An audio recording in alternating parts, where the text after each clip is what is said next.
묵상하고 시작하겠습니다.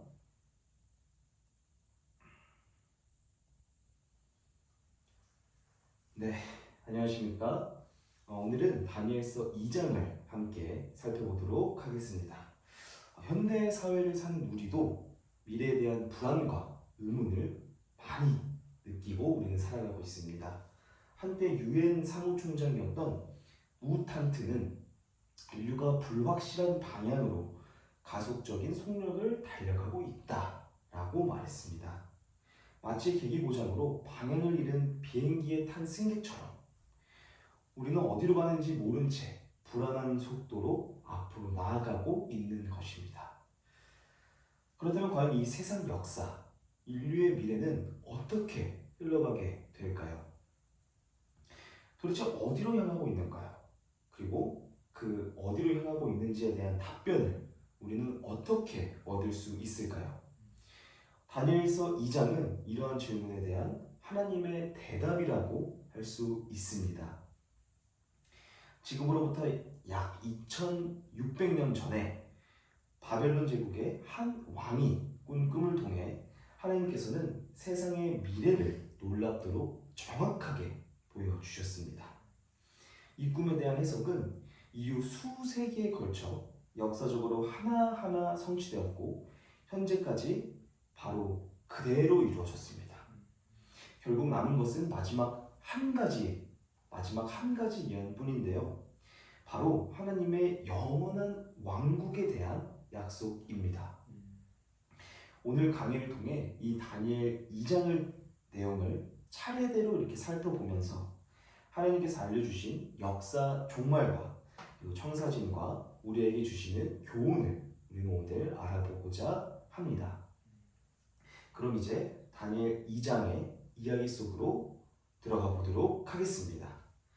자, 먼저 배경 상황을 이해하기 위해서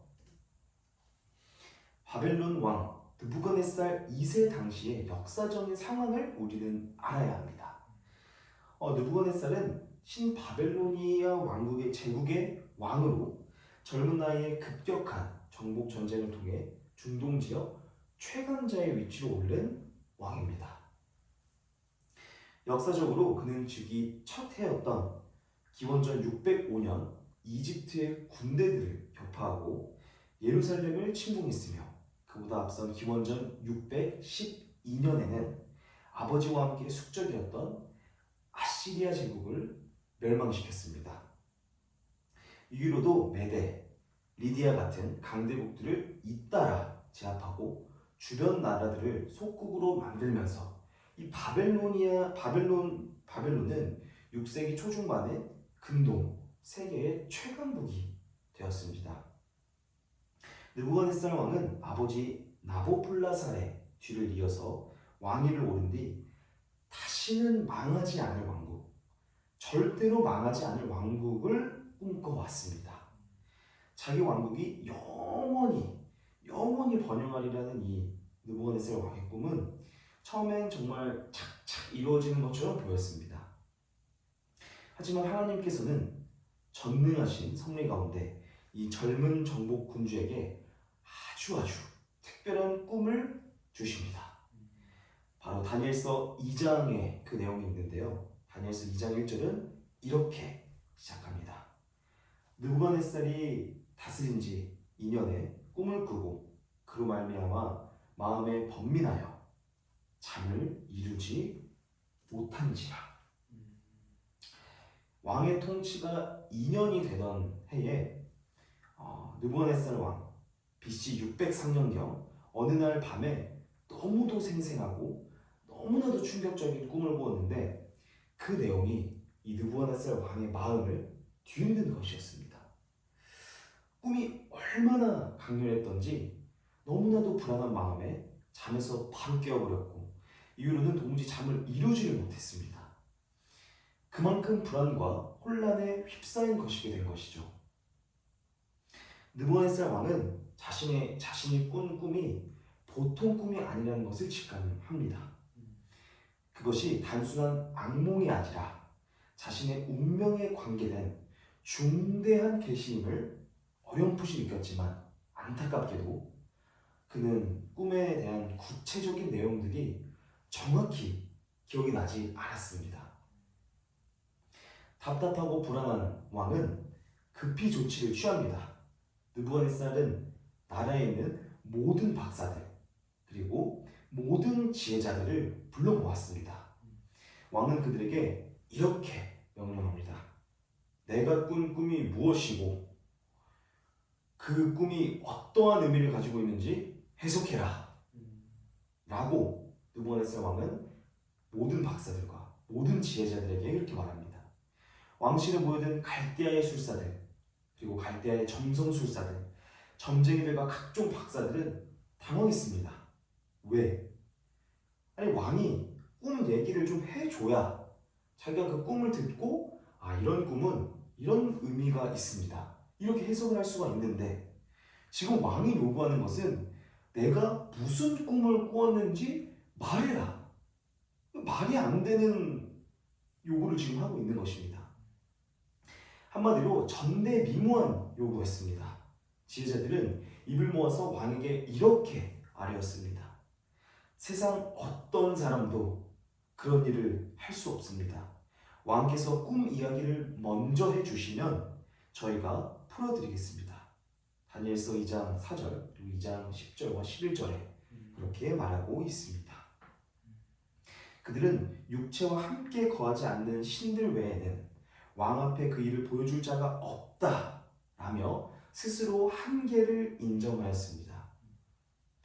최신 과학으로도 미래를 현재 알아낼 수 없듯이 인간의 힘과 지식으로는 도저히 불가능한 일이었던 것입니다. 바벨론의 박사들은 그 시대 고대 세계에서 최고의 지혜자들로 손꼽히는 자들이었습니다. 왕의 모사들 중에는 고등교육을 받은 학자들뿐만 있었던 것이 아니라 별자리를 읽어 많은 별자리를 보고 길흉을 점치는 점성술사도 있었고 심지어는 불안해하는 사람들을 위한 약을 조제하는 일종의 주술적 약사도 있었습니다. 그러나 그런 그들 아무도 왕의 꿈을 알아내는데 속수무책이었습니다. 결국 느부갓네살 왕은 크게 분노합니다. 너희가 다 시간을 끌면서 거짓말로 구실을 꾸미고 있구나. 한 놈도 빠짐없이 죽여버리겠다. 왕은 너무나도 극단적인 명령을 내려버립니다. 나라의 모든 박사들을, 모든 지혜자들을 죽이라고 하는 것입니다. 성경은 왕이 진노하고 통분하여 바벨론의 모든 박사들을 다 명하라 명령했다고 다니엘 2장 12절에 기록하고 있습니다. 그림과 같이 왕은 꿈을 말하라며 요구하고 그거에 곤란해하고 있는 지혜자들을 알 수 있습니다. 느부갓네살이 꿈 문제를 둘러싸고 일대 위기에 닥치게 된 것입니다. 그래서 이 바벨론의 현인들은 이 상황에 무능력함이 폭로되었습니다. 당연히 지혜자들을 죽이라고 했고 그리고 박사들을 죽이라고 했기 때문에 다니엘과 그의 세 친구들도 죽을 상황에 처하게 됐는데요. 오직 참된 신만이 이 비밀을 푸실 수 있다는 사실을 이제 곧 드러나게 됩니다. 그리고 느부갓네살 왕은 곧 체험하게 됩니다. 자, 이제 우리는 이야기의 주인공인 다니엘과 그의 친구들에게 초점을 한번 전환시켜 보겠습니다. 왕의 시점이 아닌 다니엘에 초점을 두고 한번 보겠습니다. 다니엘은 유다에서 끌려온 포로 신분이었지만 바벨론 왕실 교육을 3년 받고 왕의 자문관, 즉 박사로 이제 막 박사로 임명이 된 청년이었습니다. 왕의 처형 명령이 떨어지자 다니엘과 친구들도 즉각 죽음의 위험에 처하게 되었습니다. 왜냐하면 모든 박사와 모든 지혜자들 죽이라는 왕의 명령이 있었기 때문입니다. 다니엘 2장 14절 이해를 보면 왕의 경호대장 아리옥이 다니엘을 찾아왔을 때 다니엘이 지혜롭게 대응하는 모습이 나옵니다. 다니엘은 아리엘에게 이렇게 말합니다. 여기에 그림과 같이 이렇게 아뢰는데요. 왜 왕의 명령이 이토록 급합니까? 하고 상황을 물은 뒤 곧장 왕에게 들어가서 기도할 시간을 달라고 요청을 합니다. 바로 다니엘 2장 14절과 16절의 구절을 보면 그것을 알 수 있는데요. 다니엘은 성급히 행동하지 않고 침착하게 그러나 믿음으로 용기를 내어서 왕에게 요청을 드린 것이었습니다. 시간을 얻은 다니엘은 자기 집으로 돌아와서 동료 세 친구 하나냐, 미사엘, 아사랴에게 자신이 겪은 이 일들을 모두 알려줬습니다. 그리고 네 청년은 함께 하나님 앞에 간절히 나아갔습니다. 성경은 이 장면을 이렇게 묘사합니다. 하늘에 계신 하나님이 이 은밀한 일에 대하여 긍휼히 여기사 다니엘과 동무들이 죽임을 당하지 않게 하시기를 그들로 구하게 하였다. 2장 18절의 말씀입니다. 그들의 목숨을 건 진지한 기도회가 열리기 시작한 것입니다. 다른 이들은 모두 절망하고 있을 때 다니엘은 오히려 참 하나님을 나타낼 최선의 기회로 여겼습니다.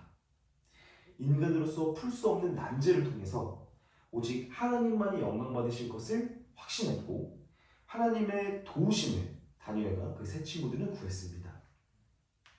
여기서 우리는 다니엘의 믿음과 신앙적 분별력을 우리는 볼 수 있습니다. 위기 앞에서 그는 사람을 찾아다니거나 혼자 이렇게 막 고민하면서 머리를 싸매는 것이 아니라 곧장 누구에게로 향합니까? 하나님께로. 맞습니다. 하나님께로 향하고 있습니다. 전능하신 하나님께서는 기도에 도대체 어떻게 응답하셨을까요? 놀랍게도 그 밤에 하나님께서는 다니엘에게 환상 중에 왕의 꿈을 보여주셨고 그리고 그 꿈과 해석을 모두 보여주셨습니다. 다니엘 2장 19절부터 시작을 하고 있는데요.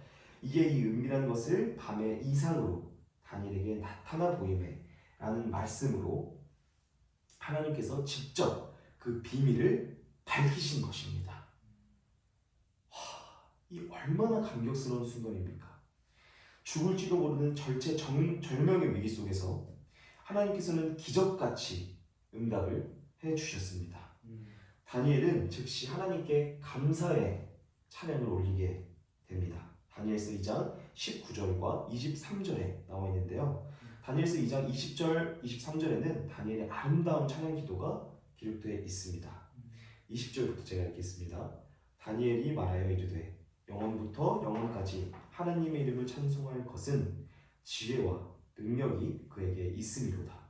그는 때와 계절을 바꾸시며 왕들을 패하시고 왕들을 세우시며 지혜자에게 지혜를 주시고 총명한 자에게 지식을 주시는도다. 그는 깊고 은밀한 일을 나타내시고 어두운 데에 있는 것을 아시며 또 빛이 그와 함께 있도다.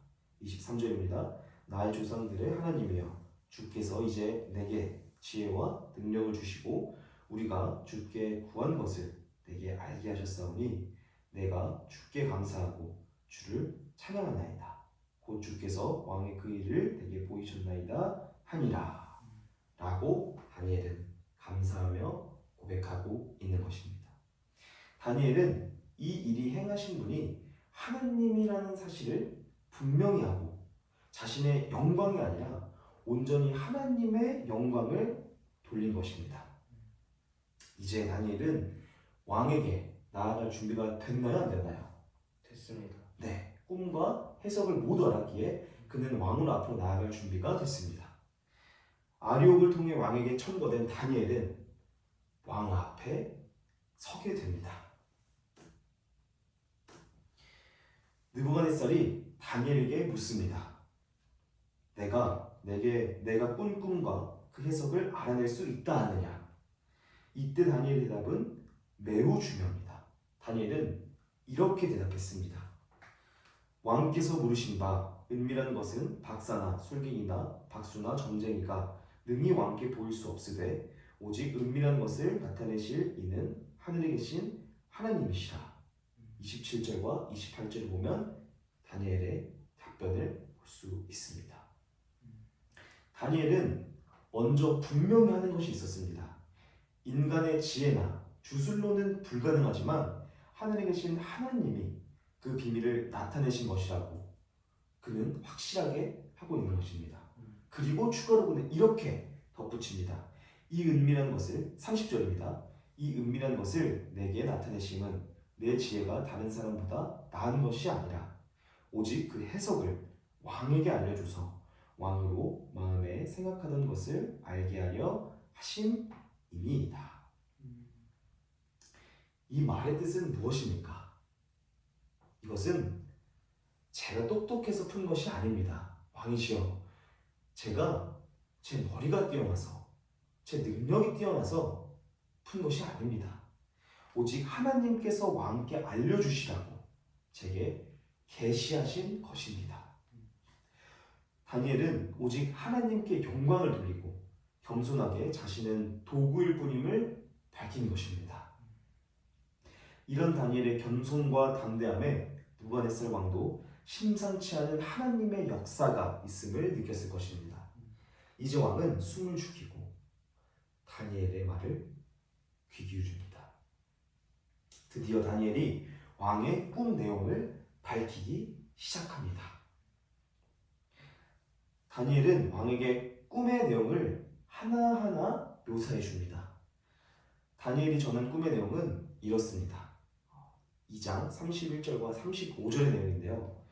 왕이 보니, 그림과 같이 보면 이해가 더 잘 될 것 같은데, 왕이 보니 한 큰 신상이 나타났습니다. 꿈에 한 큰 신상이 나타났습니다. 그 신상은 매우 크고 매우 광채가 빛났으며 모습이 두려울 정도로 위엄이 있었습니다. 신상의 머리는 순금이고 가슴은 은, 그리고 배와 넓적다리는 노스로 되어 있었습니다. 종아리는 철이고 발의 일부는 철, 일부는 진흙이었습니다.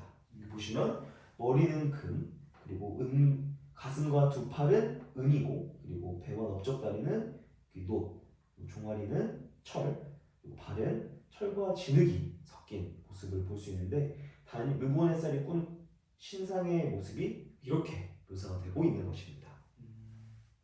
왕이 그 신상을 보는 가운데 사람의 손으로 하지 아니하고 뜨인 돌 하나가 날아와 신상의 발 부분을 강타했습니다. 사진을 보면 이렇게 뜨인 돌 하나가 발 부분을 강타했다고 말하는 것입니다. 그러자 그 거대한 신상이 순식간에 산산조각이 나서 여름 타작 마당의 벼처럼 바람에 흩어져 사라져 버렸습니다.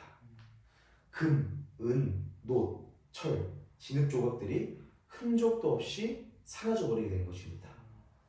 한편 신상을 친 그 돌은 크게 산을 이루어서 온 세상에 가득 차게 되었습니다. 이것이 왕이 꾼 꿈이십니다. 라고 다니엘은 이야기하고 있습니다.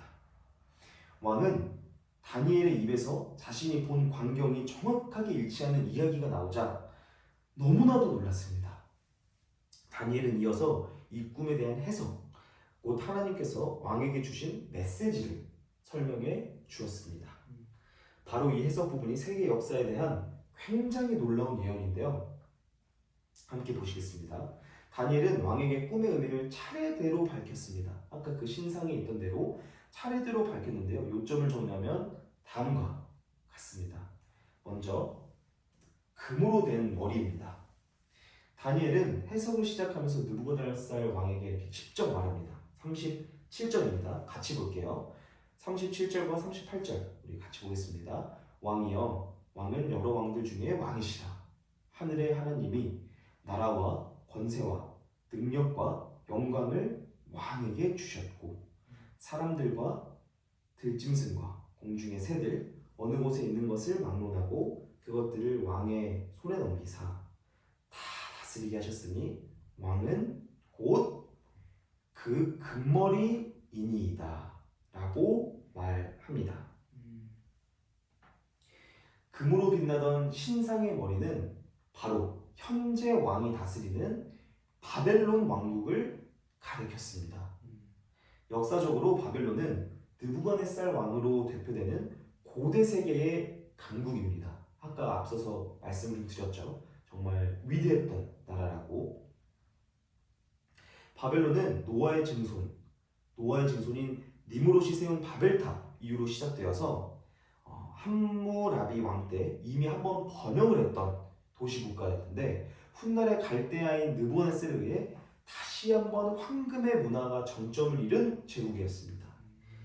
고고학적인 발굴에 따르면 바벨론은 성은 이중, 사중 성벽으로 둘러싸인 난공불락의 도시였고 성 안에는 에사길라 신전과 300피트 높이의 지구라트 탑 및 그리고 세계 7대 불가사의 중 하나인 공중정원 등 매우 뛰어난 건축물들이 즐비했던 제국이었습니다. 이러한 화려함 때문에 바벨론은 고대 세계의 황금컵, 뭐라고요? 고대 세계의 황금컵. 네, 황금컵이라고 불릴 만큼 찬란한 문명을 자랑했던 나라였습니다. 신상의 머리를 이렇게 금으로 표현한 것은 이 바벨론을 가리킴과 동시에 그 영광을 합당하게 상징을 한 것이었습니다. 그러나 이 느부갓네살 왕의 황금 같은 꿈은 오래가지 못했습니다. 역사가 우리에게 알려주듯이 약 70년 뒤인 기원전 539년에 바벨론은 메데페르시아 연합군에 의해 함락되었습니다. 아무리 화려했던 제국이라도 영원하진 않았던 것입니다. 느부갓네살의 악몽에 나타났던 대로 바벨론 제국은 돌연 막을 내리고 말았던 것입니다. 다음은 은으로 된 가슴과 두 팔, 메데페르시아 제국을 상징하는 내용들인데요. 39절입니다.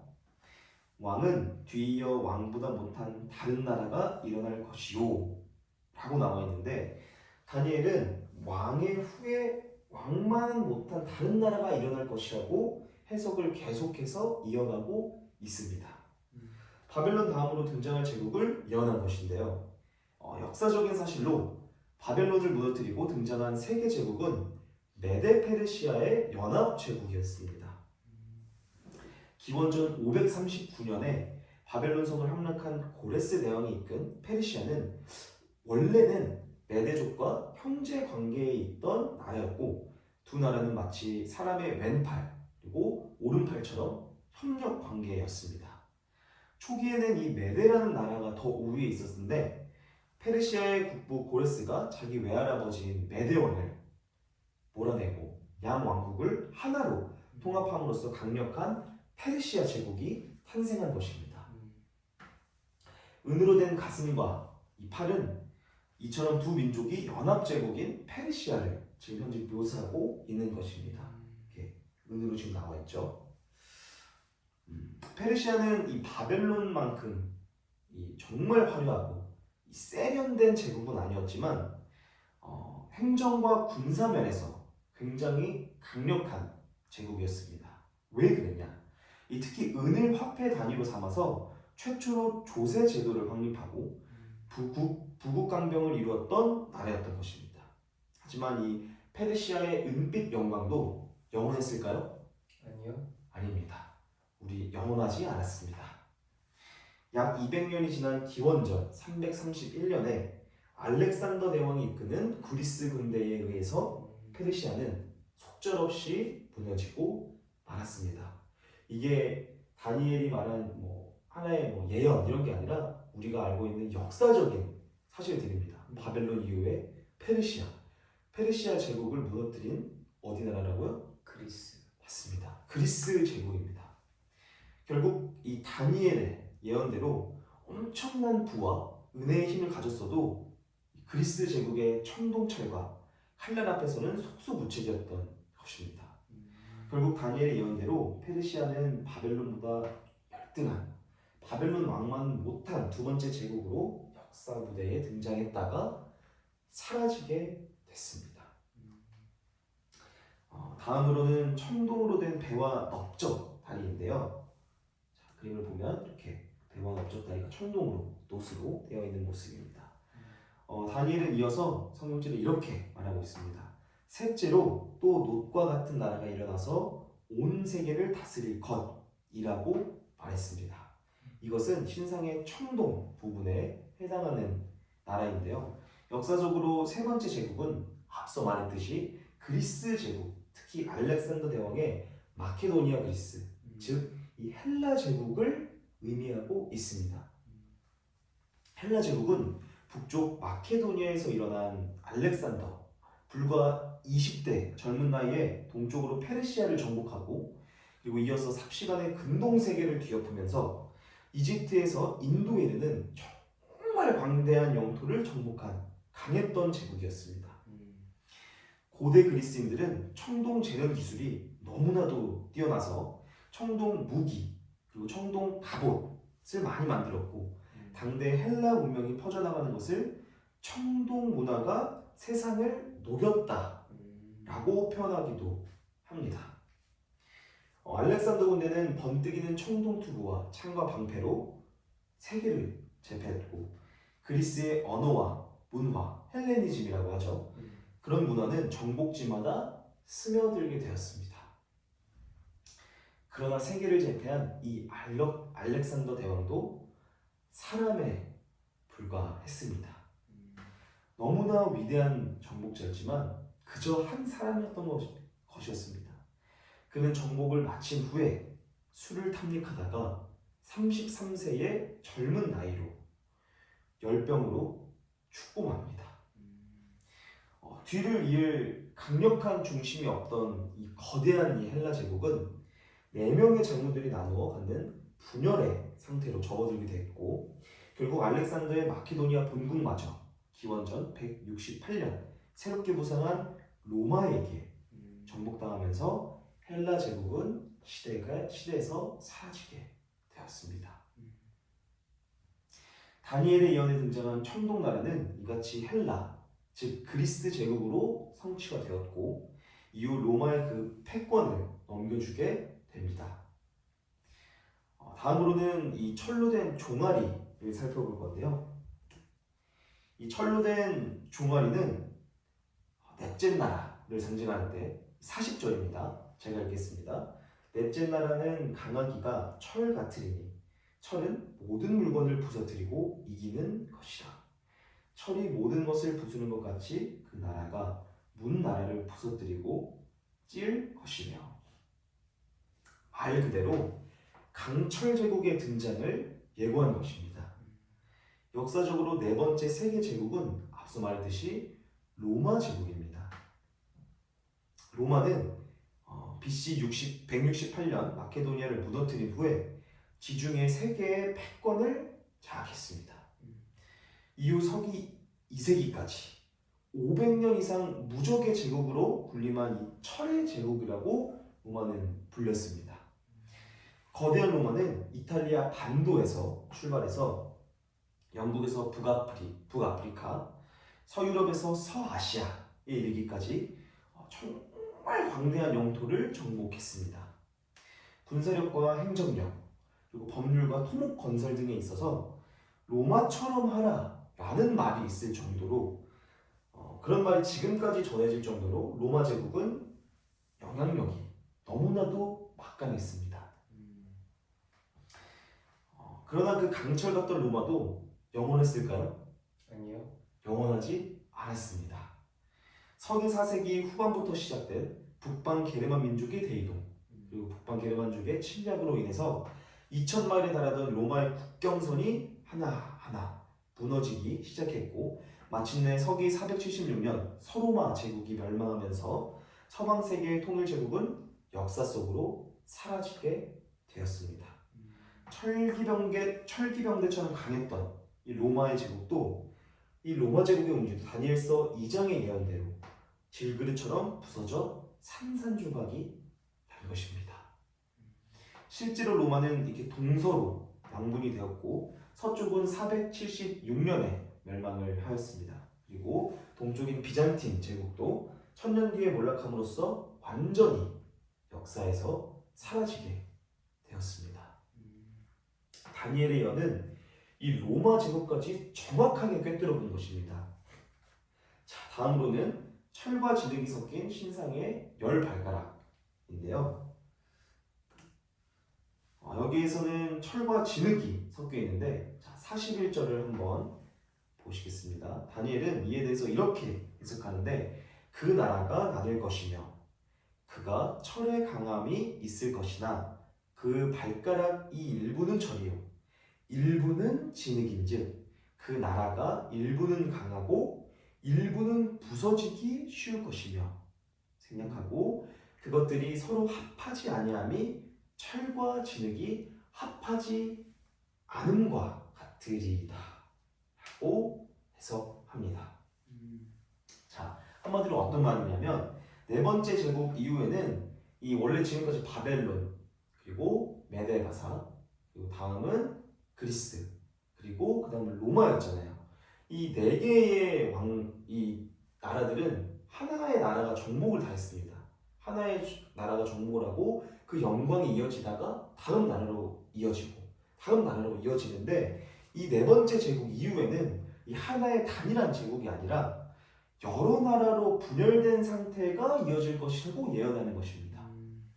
실제로 이 역사적으로 서기 476년 로마 제국이 아예 무너진 이후에 서유럽 지역은 서고트, 프랑크, 롬바르드 등 여러 부족들이 세운 열국으로 갈라졌습니다. 그리고 수많은 크고 작은 왕국들이 난립하는 시대가 전개가 됩니다. 철같이 강한 나라도 있었고 진흙같이 약한 나라도 있는 혼재된 국제 질서가 형성이 된 것입니다. 이는 신상의 발가락들로 표현된 강대국과 약소국들이 공존하는 시대를 그대로 보여줍니다. 또한 다니엘이 철과 진흙이 합하지 않을 것이라고 그리고 저들이 피차에 합하지 아니하리라고 해석했던 것처럼 로마 이후에 등장한 여러 국가들은 결코 완전한 통합이나 완전한 재결합은 이루지 못합니다. 중세 이후에 수많은 전쟁과 수많은 정략교론, 제국주의적 정복을 통해 유럽을 다시금 하나로 이렇게 만들려는 시도들이 있었지만 모두 실패로 들어갔습니다. 자, 예를 들어서 19세기 초에 나폴레옹은 프랑스가 지배하는 하나의 유럽을 꿈꾸며 16년간의 전쟁을 벌였지만 끝내 어떻게 됐습니까? 패배했습니다. 그리고 그 다음으로 제1차 세계대전의 독일 황제 빌헬름 2세 그리고 2차 세계대전을 일으킨 히틀러의 야망도 어떻게 됐죠? 모두 실패로 결국은 돌아갔습니다. 우리가 아는 상식적인 역사적 사실들인 것입니다. 전쟁이 아닌 방법으로도 마찬가지였습니다. 전쟁으로도 통합하려는 게 아니었습니다.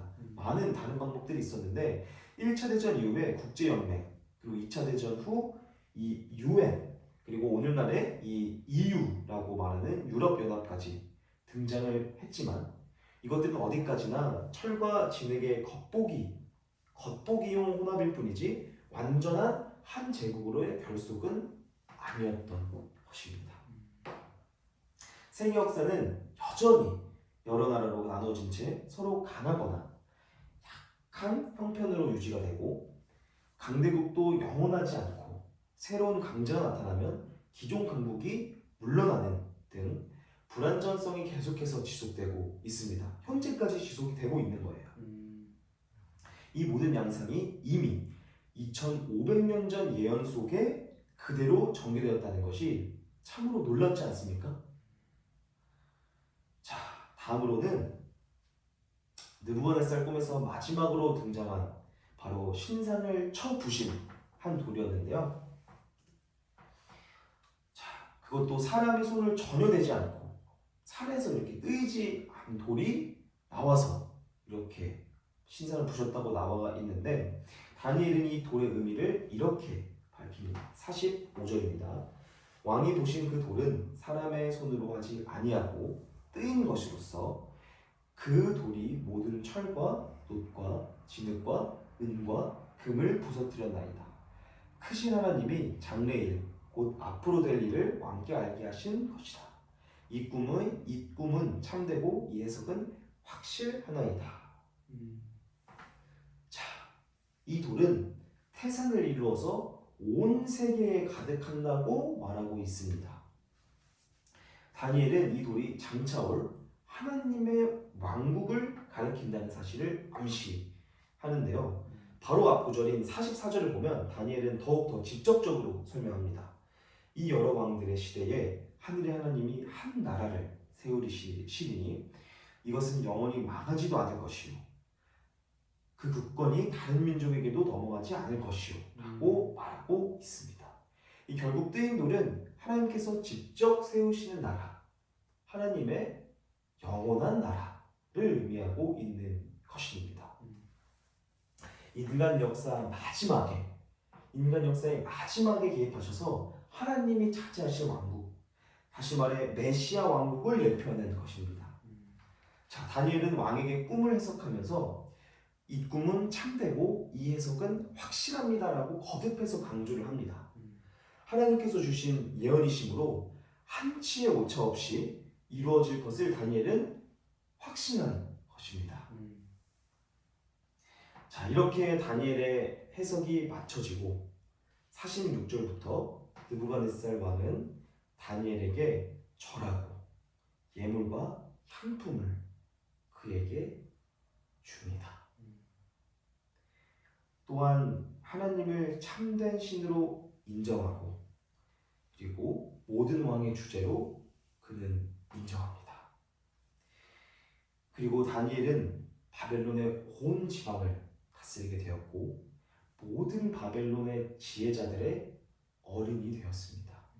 지혜자들 중 박사들 중에서 최고봉이 됐다는 소리입니다. 그리고 다니엘의 요청대로 다니엘의 세 친구들은 각 지방을 받게 되었습니다.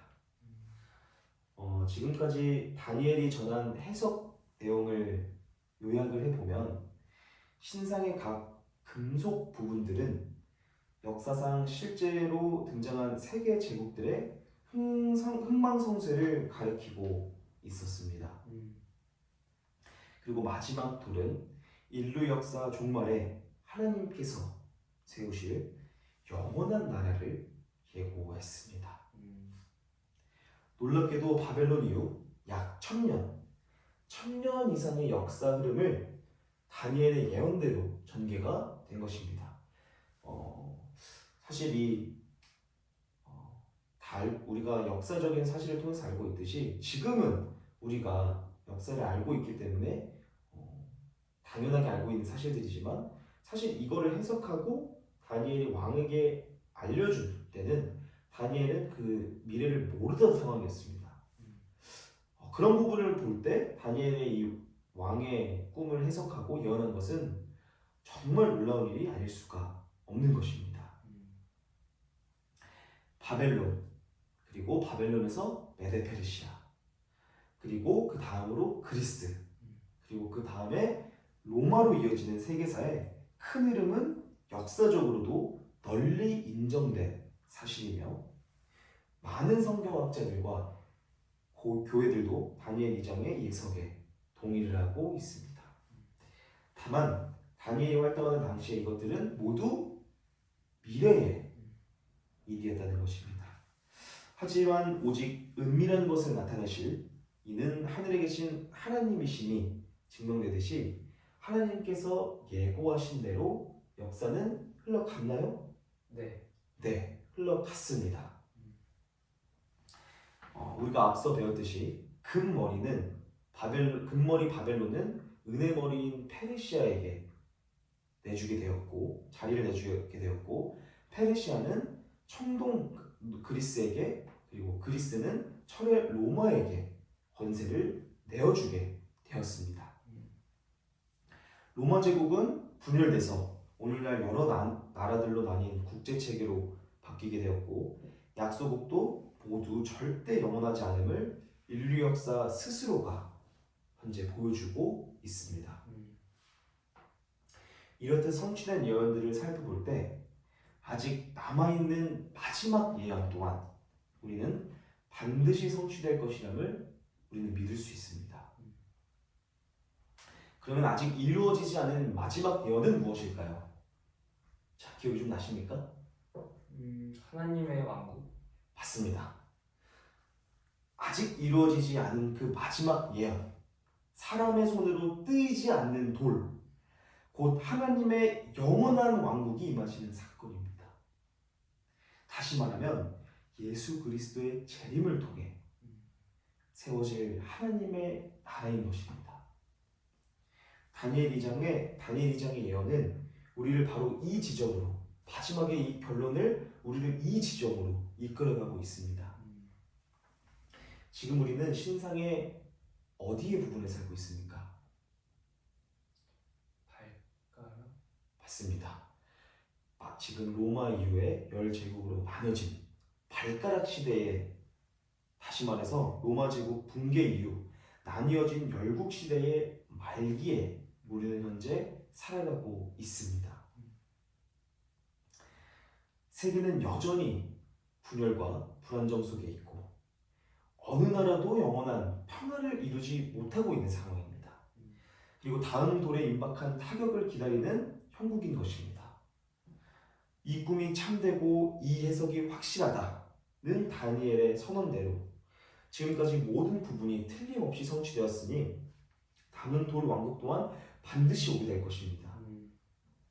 그 시기가 언제인지는 그 돌이 신상을 쳐서 하나님의 왕국이 임할 때가 언제인지는 사람은 알 수 없고 하나님만이 아시겠지만, 성경은 이를 예수님이 다시 오신다는 재림이라고 분명히 가르치며 수많은 약속들과 수많은 징조들을 주었습니다.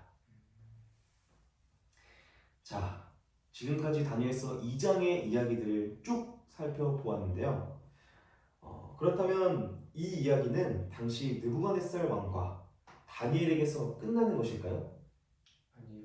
아닙니다. 하나님께서는 이 놀라운 예언을 이 인류에게 교훈과 경고로 주신 것입니다. 먼저 느부갓네살 왕은 이 반응을 보고, 느부갓네살 왕의 반응을 다시 한번 보고 마무리하려고 합니다. 자, 앞서 말했듯이 다니엘의 꿈과 해석이 모두 맞춰지자 그 권위 있고 교만했던, 굉장히 분노하였던 그 느부갓네살 왕은 크게 놀라고 감동했습니다. 성경 다니엘 2장 46절과 47절을 보시면 왕이 곧 엎드려 다니엘에게 절하고 예물과 향품을 주며 높입니다.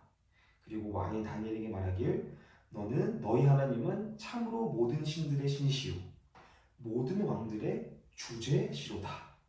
내가 능히 이 은밀한 것을 나타내었으니 내 하나님은 은밀한 것을 나타내시는 이시로다 라고 고백하고 있는 것입니다. 매우 놀라운 것입니다. 자, 한때 아까 처음 봤을 때까지만 해도, 다니엘서 2장 아까 느부갓네살 왕의 초반 모습까지만 하더라도 너무나도 분노하여서 자기 나라에 있는 이 박사들, 자기 나라에 있는 지혜자들, 자기 나라에 있는 점성술사들 모두 죽이겠다는 왕이 이제는 다니엘의 하나님을 찬양하며 경배하는 모습을 보이고 있는 것입니다. 느부갓네살은 비록 일시적이었지만 참 하나님 앞에 겸손히 엎드린 것이었습니다. 그리고 왕은 약속대로 앞서 말했듯이 다니엘을 높여 바벨론 모든 지혜자들의 우두머리로 삼고 다니엘의 세 친구들에게도 지방행정의 중요한 직책을 주어줬습니다.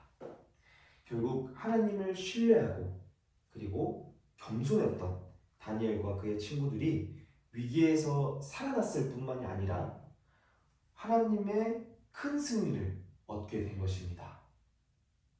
이제 이 말씀의 해석에 이어서 우리에게 주는 교훈과 적용점을 생각하며 맺도록 하겠습니다. 자, 첫째, 우리는 하나님만이 역사의 주관자이심을 우리는 인정해야 합니다. 다니엘 2장 핵심 메시지는 어떤 인간의 제국도 일시적이며 역사의 흐름은 오직 하늘에 계신 하나님께서 정해주시고 이루신다는 것입니다. 하나님께서는 느부갓네살에게 이 교훈을 주시고자 꿈을 통하여 이 역사와 미래들을 계시하신 것입니다. 때와 계절을 바꾸시며 왕들을 세우기도 하시고 해야 기도하시는 분은 하나님이십니다. 다른 누군가가 아닙니다. 인간이 뛰어나서 제국이 바뀌는 것처럼 우리 세상 사람들은 알고 있지만 사실 이 모든 것은 하나님이 계획하신 섭리 안에서, 계시 안에서 모든 역사들이 이루어지고 있다는 것입니다. 당시 바벨론은 이방 나라였고 그리고 하나님을 잘 모르는 왕이었지만 하나님은 그를 버려두지 않고 꿈으로 그에게 접근하셨습니다. 왜일까요? 이스라엘 백성이 아닌데. 자, 그 이유는 하나님은 이스라엘의 왕만이 아닙니다. 이스라엘의 하나님만이 아닙니다. 하나님은 특정 민족이나 사람만의 하나님이 아니라 하나님께서 창조하신 모든 나라와 모든 사람을 구원하기 원하시는 하나님이시기 때문입니다. 하나님께서는 인간이나 국가를 차별하여 대우함이 없습니다. 이방 왕이라 할지라도 그 마음의 진리를 알 기회를 주십니다. 참 하나님을 알고 구원받기를 하나님께서는 바라셨던 것입니다.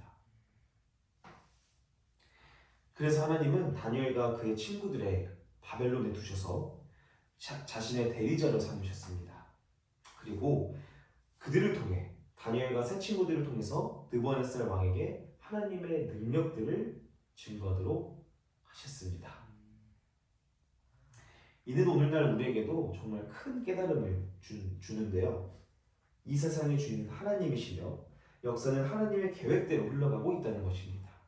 아무리 강대국이라 해도 아무리 강한 무기와 아무리 강한 지도자를 가지고 있는 나라라고 해도 이 세상의 주인은 하나님이시며 그리고 하나님의 뜻을 우리는 거스를 수 없다는 것입니다.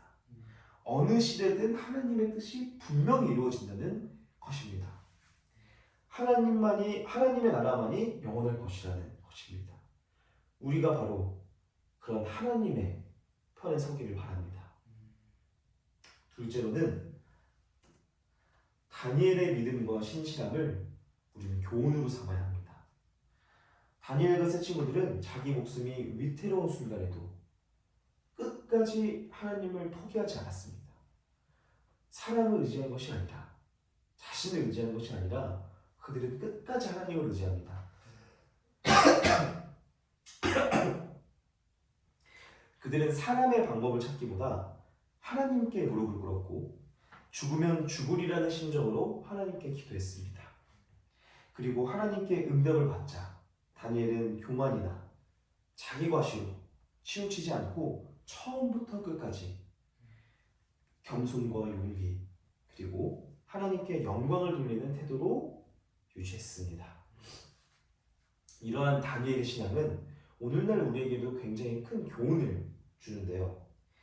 우리도 삶에서 위기를 만날 때 우리가 답이 보이지가 않을 때 사람의 한계를 인정하고 하나님께 나아가는 그 믿음이 우리도 필요합니다.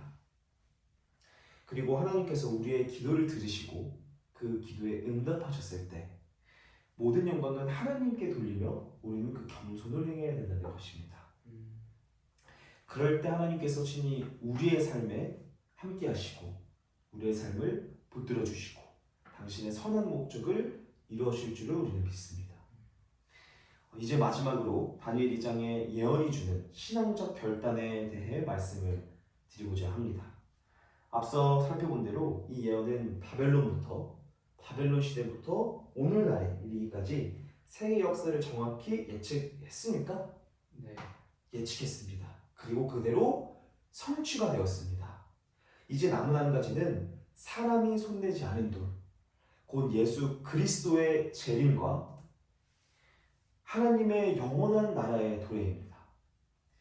성경은 신약에만 300회 이상의 예수님의 재림을 언급합니다.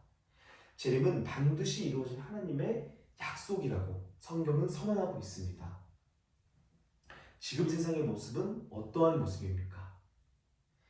곳곳에는 지진과 재난, 전쟁과 분쟁, 도덕적 타락과 환경 파괴가 심화되고 있는 요즘입니다. 인류가 스스로 멸망의 위기로 치닫고 있다는 경고도 계속해서 나오고 있습니다. 성경뿐만이 아니라 뉴스에서도 사실 나오고 있습니다. 이대로라면 환경 파괴가 되기 때문에 인류가 멸망할 것이다 라는 이야기들, 남녀 간의 젠더 갈등이 있다는 사실들, 그리고 각 나라가 전쟁한다는 소식들, 우리는 그런 경고들을 계속해서 듣고 있습니다. 그러나 성경은 분명히 말합니다. 사람의 손에 의해, 인간의 손에 의해 역사가 끝장나기 전에 하늘의 하나님이 돌처럼 개입하셔서 역사의 종말을 이루실 것이라고, 바로 예수 그리스도의 재림이 있을 것이라고, 예수님은 내가 진실로 속히 오리라고 약속하셨다고 이야기합니다. 하나님의 나라는 틀림없이 임할 것입니다. 문제는 그날을 우리가 어떻게 맞이할 것이냐입니다. 예수 그리스도의 다시 오심은, 즉 예수 그리스도의 재림은 어떤 이들에겐 기쁨의 날, 희망의 날이 될 수 있겠지만 어떤 이들에게는 최대의 비극이 될 수 있습니다. 믿지 않는 사람은 그 날이 행복하지 않은 날인 것입니다. 그 차이는 각 사람이 지금 현재에 어떤 선택을 하느냐에 따라 달려 있습니다. 내가 지금 예수 그리스도를 구주로 영접하여 하나님 편에 서 있다면 그날은 나의 구원이 완성되는 기쁨의 날이 될 것입니다. 그러나 하나님 없이 제 욕심, 자기 원하는 대로 산다면 그날은 모든 것이 무너지는 심판의 날이 되고 말 것입니다. 결국 다니엘 2장은 다니엘 2장의 예언은 우리에게 결단을 촉구하는 기별입니다. 이 시간 여러분의 개인적인 결단을 권면드립니다. 옛날 본디오 빌라도 신약의 인물은 군중 앞에서 예수님을 놓고 이렇게 말합니다. 내가 그리스도라는 예수를 어떻게 아냐? 라고 물어봅니다. 그리고 또 사도행전 16장에서 빌립보의 간수는 사도 바울에게 이렇게 물어봅니다. 내가 어떻게 해야 구원을 얻을 수 있습니까? 바울은 이렇게 대답합니다. 주 예수를 믿으라. 그리하면 너와 내 집에 구원을 얻으리라. 라고 말합니다. 오늘 이 말씀을 들은 여러분께 저는 같은 질문을 드리고 싶습니다. 그리스도라는 예수를 여러분은 어떻게 하시겠습니까? 다니엘이 믿은 하나님, 이 모든 세상의 역사의 주관자 되신 그 하나님을 나의 하나님으로 받아들이시겠습니까? 우리 각 사람이 예수님을 나의 구주로 영접하는 것, 그것이 운명을 가르는 선택입니다. 이 세상 나라는 결국 한낱 뜬구름처럼 결국은 사라져버릴 것입니다. 느부갓네살의 신상이 산산이 부서진 것처럼 인간의 권세와 영광은 일장춘몽으로 결국 끝날 것입니다. 그러나 하나님께서 세우시는 나라는 결코 망하지 않고 영원합니다. 저는 이 말씀을 듣는 우리 모두가 우리 그 하나님 나라에 참여하게 되기를 간절하게 바랍니다. 지금 마음의 문을 열고, 우리 가진 마음의 문을 열고 예수 그리스도를 영접하기를 소망합니다. 우리의 마음의 문을 열고 우리 문을 두드리시는 예수 그리스도를 영접하시길 바랍니다. 그리하면 우리에겐 영원한 소망과 영생의 약속이 주어질 것입니다. 기도하는 심정으로 권면드립니다. 우리 각자가 하나님 편에 설 것을 결단합시다. 다니엘처럼 겸손히 하나님을 높이며 어떠한 순간에도 주님을 의지하기로 결심합시다. 역사의 주인이신 하나님께서 우리의 삶도 온전히 맡아주실 것입니다. 머지않아 오실 예수님을 믿음으로 맞이하며 하나님의 영원한 왕국에 들게 되기를 진심으로 소망합니다. 이상으로 다니엘 2장에 대한 강의 설교를 마치도록 하겠습니다. 경청해 주셔서 감사합니다. 묵상으로 끝내도록 하겠습니다.